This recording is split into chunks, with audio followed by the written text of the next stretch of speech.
Segundo segmento de entrevistas, dándole la bienvenida de inmediato al diputado del Gran Polo Patriótico, Julio Chávez. Bienvenido.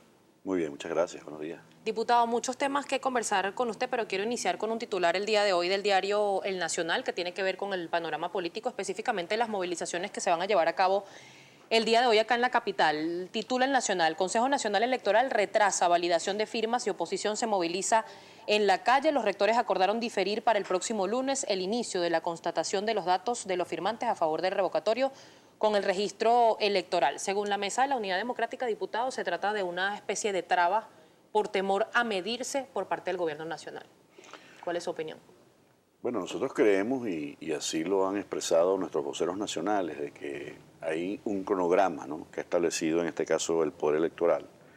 Recordemos que no es la primera vez que se realiza un referéndum en el país, que se han realizado ya varias jornadas de este tipo, y que, bueno, de acuerdo a los lapsos que se establecen, tenemos, digamos, el derecho de revisar cada una de esas firmas, los resultados preliminares o algunas de estas revisiones que se han hecho, lo decía ayer Jorge Rodríguez, arrojan resultados muy interesantes.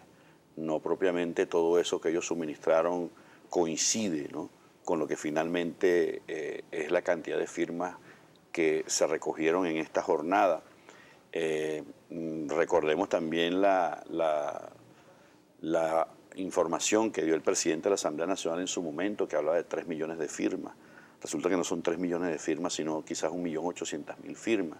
Y de esas firmas, muchas de ellas, sin lugar a dudas, conociendo cómo ha sido el comportamiento de la oposición venezolana, muchas de ellas seguramente serán de personas que ni existen, no tendrán ni siquiera las huellas digitales en este caso. Y creo que eso tiene que ser revisado, porque estamos ante ante un fundamento constitucional que así lo exige. De modo que nosotros estaremos allí pendientes, revisando cada una de estas firmas como corresponde, dándole continuidad al resto del proceso. Creemos, sí, como lo ha dicho el propio Jorge Rodríguez, que los lapsos, que los tiempos no le dan a la oposición. Parece que perdieron un tiempo importante en ponerse de acuerdo a lo interno. No todos los factores dentro de la oposición estaban convencidos de que para ellos la opción era el referéndum revocatorio, aun cuando está en la Constitución. El propio presidente de la Asamblea Nacional decía al inicio en la instalación, recordemos, que él le daba 6 meses, ¿no?, para derrocar, para salir del gobierno del presidente Nicolás Maduro, y ayer finalmente en la Asamblea, como decimos nosotros, pues arrugó, porque lo que hizo fue reconocer lo que está en la Constitución y lo que todo el mundo sabía, que es la figura Ahora del bien, referéndum diputado, revocatorio. de esas 1.800.000 firmas que entregó la oposición venezolana al Consejo Nacional Electoral, está la posibilidad de que efectivamente se recoja el 1%, que son 196.000. Sí, seguramente. Porque no hay pronunciamiento del Consejo Nacional Electoral y es en este caso Jorge Rodríguez quien ha dado balances de firmas chimbas, así las tildó en la última rueda de prensa que ofreciera. Bueno, él no ha dado propiamente los... ¿No genera desconfianza? Él no ha dado los resultados exactos, ¿no? Pero sí se tiene ya, digamos, una primera lectura de cómo ha sido este proceso. Creo que ha habido mucha, como lo decíamos al principio, no hay certeza de esas firmas que allí están consignadas. Pero bueno, corresponde en este caso al Poder Electoral. Allí están representantes de la MUD, por cierto, ¿no? Están, digamos, pendientes de todo ese proceso. Nosotros creemos, el pueblo venezolano en general, lo que espera es que esto se dé en el marco de lo que establece la Constitución, de los lapsos de tiempo. Es necesario que todo esto se verifique. Recordemos el antecedente tan negativo que hubo en procesos anteriores por parte de Súmate, por parte de estas organizaciones privadas que impulsaron estas figuras de referéndum revocatorio. El propio Súmate, por cierto, en su cuenta, en sus redes sociales decía, ¿no?, que no iban a dar los lapsos de tiempo porque se hablaba de 270 días, ¿no? Entonces el propio Súmate está reconociendo. Creo que finalmente, y esto va a fortalecer la democracia venezolana, nosotros estamos preparándonos para este escenario del referéndum revocatorio. ¿Hay confianza en los seguidores chavistas de un resultado favorable para el sector del gobierno de medirse en un referéndum revocatorio, a pesar del descontento que hay por el problema económico, por la inseguridad que vive el país? Sí, nosotros estamos haciendo, mira, todos los esfuerzos en lo que el presidente ha nominado la convocatoria al Congreso de la Patria. Ahí nos estamos encontrando todas las fuerzas revolucionarias. Hemos logrado construir una plataforma unitaria como no la teníamos al principio. Y sin lugar a duda, pues que esa fortaleza que nos da las movilizaciones de calles que se han dado en el país, que han sido iniciativas importantes, que sin duda alguna no tiene la oposición esa misma capacidad de movilizarlo, porque han convocado a grandes megamarchas, como las han llamado, y finalmente terminan reunidos en un galpón, ¿no? De modo que yo creo que si tomamos en cuenta el avance de, digamos, de los procesos de reorganización a lo interno del movimiento revolucionario, nosotros tenemos la primera opción porque hemos trabajado el tema de la organización, porque nos estamos preparando para defendernos en el marco de lo que establece la Constitución y las leyes, y yo creo que eso es un mensaje también importante que se envía al pueblo venezolano y al resto de la comunidad internacional, porque ellos se han dedicado. Pero, diputado, esas movilizaciones, ¿hay garantías de que se conviertan en votos? Porque quizás en una marcha puede haber mucha gente, pero no necesariamente pueden dar el voto positivo al gobierno nacional. Claro, pero la iniciativa es muy importante en la política. Tener la iniciativa de masa, la iniciativa de calle, es fundamental en estos procesos, ¿no? Y lo que se ha visto es que en toda esta dura situación por la que estamos confrontando, en términos del ataque a la economía venezolana, sin lugar a dudas que ha habido un fortalecimiento, un reagrupamiento de las fuerzas revolucionarias, y eso se traduce en, digamos, la capacidad que tenemos nosotros de organizarnos para lograr victorias en estos procesos que se nos planteen en los próximos días, si finalmente se terminan de poner de acuerdo y finalmente cumplen con las cantidades que establece, en este caso, la propia ley.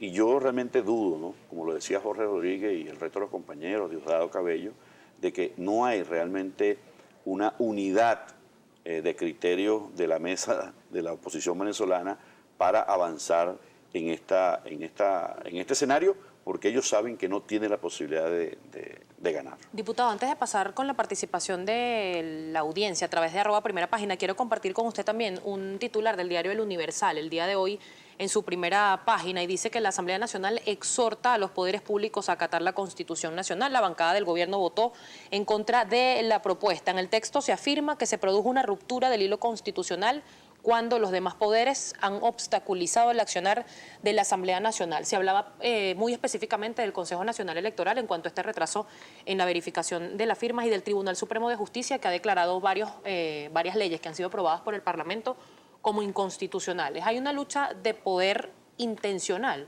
o hay efectivamente independencia de poderes? Se denuncia que no, que el Tribunal Supremo de Justicia es un brazo político del PSUV. Mira, nosotros hemos estado denunciando en estos debates en la Asamblea Nacional, que han sido inoficiosos, que han sido improductivos realmente, ¿no?, de que hay toda una, digamos, un papel que se le asignó al Parlamento Nacional a partir de un documento que nosotros, digamos, develamos en los debates, un documento firmado el 25 de febrero del año 2016 por el jefe del Comando Sur de los Estados Unidos, que allí, en la recomendación número 8 o 9, si mal no recuerdo, claramente le establecía que utilizarían la Asamblea Nacional para obstruir la gobernanza, para negar créditos, para generar conflictos, confrontaciones. Todo eso que decía el almirante Curtit, ¿no?, jefe del Comando Sur de los Estados Unidos, como recomendaciones a la oposición, se planteaba en el marco de ir cumpliendo como un expediente para internacionalmente invocar la Carta Democrática de la Organización de Estados Americanos.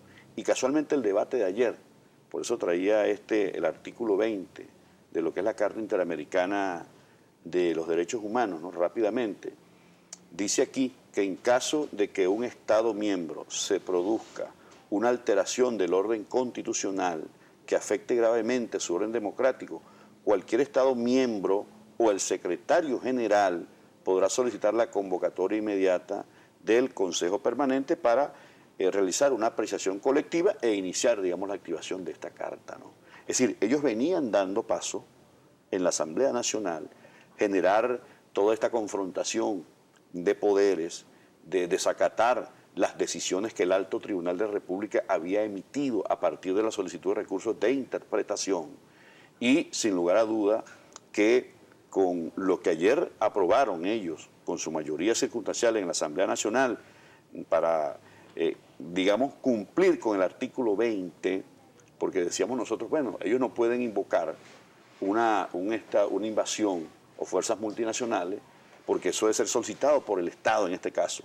Pero el artículo 20 le da la potestad a ellos que si ellos hablan de digamos, una alteración del orden constitucional, a ellos entonces el propio Luis Almagro, que ya está abiertamente, ¿no?, conectado con la oposición y está abiertamente en contra del país, él pudiera solicitar entonces esta carta, la aplicación de la Carta Interamericana. Y eso es lo que ellos están buscando realmente, porque saben que a lo interno del país ni van a lograr recoger las firmas, ni van a sacar al presidente Nicolás Maduro por vía del referéndum, no tienen la capacidad de movilizar al pueblo, ¿no?, a pesar de toda esta embestida contra el país y contra nuestra economía, como lo hemos venido diciendo, y que sin lugar a dudas, pues, lo que están buscando es la implementación de este mecanismo para que vengan fuerzas multinacionales con la excusa de la crisis humanitaria, que nadie se cree en el mundo. Pero no hay crisis en nuestro país, diputado, cuando no se consiguen medicinas, cuando no se consiguen los alimentos. Por supuesto, sí, lo hemos dicho también. Ya están llegando, por cierto, importantes embarques de medicina a través de las alianzas con Irán, a través de la alianza con la India, etcétera, etcétera. Ya estamos atendiendo, ¿no?, el suministro de medicamentos. Lo que la comunidad internacional no entiende es que cómo hablan ellos de crisis humanitaria si aquí, por ejemplo, se mantiene un nivel de desocupación del 6%, si en este país se siguen manteniendo los programas sociales, se incrementa la seguridad social, se incrementan los salarios, ¿no?, y se están tomando una serie de medidas para tratar de proteger a nuestro pueblo. Bueno, y ellos realmente no se justifican, y la gente no justifica, porque eso ocurre en un país que esté sitiado, que esté en guerra, que tenga sus indicadores en el piso, y aquí lo que ha habido, como lo hemos dicho en todo este tiempo, es la actuación de los factores económicos del sector privado que controlan el 70-80% de distribución, comercialización, en el caso de las medicinas, los grandes laboratorios, en el caso de la distribución de alimentos, las grandes corporaciones, y sin lugar a duda también hay una operación de entidades financieras privadas, ¿no?, en contra de nuestro país, y esto lo hemos venido denunciando en todos estos debates. Pero ¿tiene más capacidad la empresa privada de la denominada guerra económica que la respuesta del Estado para garantizar la calidad de vida de los venezolanos? Bueno, pero recuerda que el 70% de la economía del país, el 70%, la distribución, la comercialización, está en manos del sector privado. Ellos, sin lugar a duda, en todo este tiempo, lo decía un estudio econométrico que lo hemos divulgado suficientemente, es decir, se generó en la década del 2003-2013 un crecimiento del Producto Interno Bruto, del Producto Interno Bruto agrícola también, ¿no? Pero paralelo a eso ocurrió que se otorgó mayor cantidad de dólar preferencial al sector privado y eso no se tradujo en mayor cantidad de productos al país. ¿Y por qué ese escenario no se supervisó por parte del Estado? ¿Quién es que otorga las divisas? Sí, sin lugar a dudas, ahí está planteado, ¿no?, la aplicación de las leyes, como estamos diciendo nosotros, para que esos empresarios, todos aquellos que recibieron en cantidad suficiente y oportuna divisa 630 y no trajeron los productos ni los insumos, sino que fueron a engordar sus cuentas en el extranjero, como el caso de Procter y Gamble, por ejemplo, que sin lugar a dudas allí hay, ¿no?, elementos suficientes para proceder a aplicar lo que está en la ley contra quienes abiertamente, lo decía el propio presidente de una empresa de alimentos del país que ha recibido cantidades, miles de millones de dólares otorgados en divisas preferenciales para generar, digamos, un producto importante para los venezolanos. Y fíjate que decía en una oportunidad, ya para cerrar. ¿Se va a proceder también con los desvíos de dólares por consecuencia de la corrupción que han denunciado Héctor Navarro, Jorge Jordani? Mira, todo eso hay que investigarlo, claro que sí. Todo aquel que incurrió en delito tiene que pagar y para ellos todo el peso de la ley. Pero sin lugar a dudas que los actores fundamentales de toda esta estrategia para atacar la economía, para debilitar el signo monetario, son precisamente los agentes del sector privado que han tenido la posibilidad de dirigir toda esta operación y así lo han dicho públicamente. Lorenzo Mendoza lo confiesa diciendo que él está en guerra contra el pueblo venezolano, y lo hemos visto también desde Colombia, lo hemos denunciado muchas veces, toda una infraestructura que se construyó para debilitar la economía venezolana.